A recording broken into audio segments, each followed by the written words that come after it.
تصادفاً هیچ وقت نیست. احمد صفایی.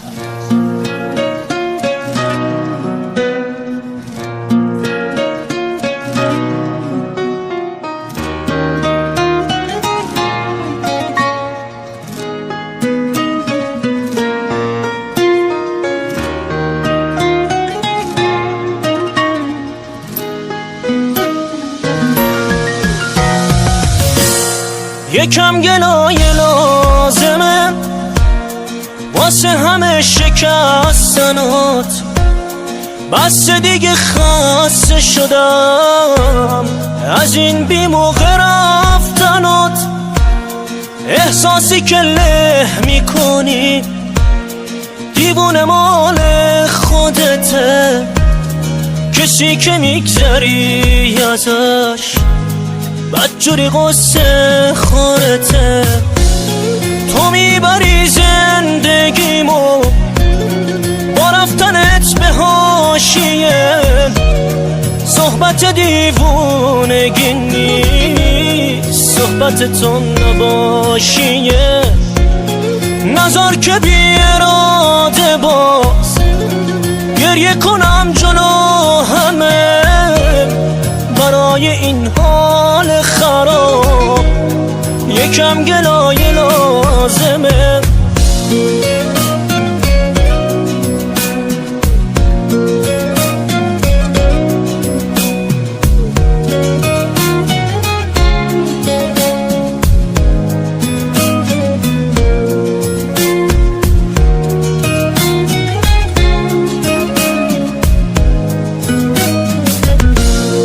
بذار گلایه بکنم، اشکامو تو سرم نزن، گذشتن از اون عاشقی واسه تو آسونه نمن. بذار مجازاتت کنم، به جرم بیمرامیات باید بمونی پیش اون کسی که میمیره برات.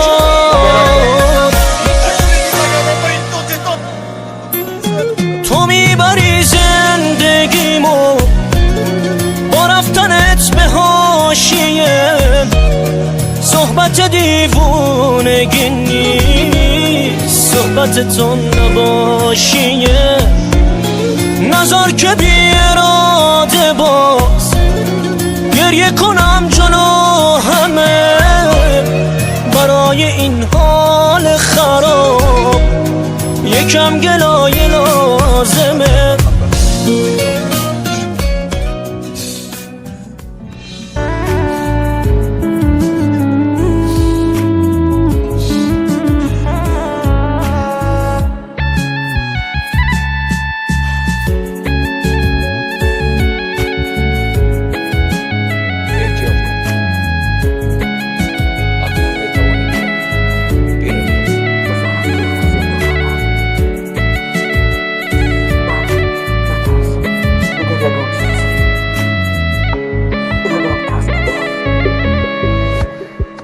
تهدید کردن نمیتواند.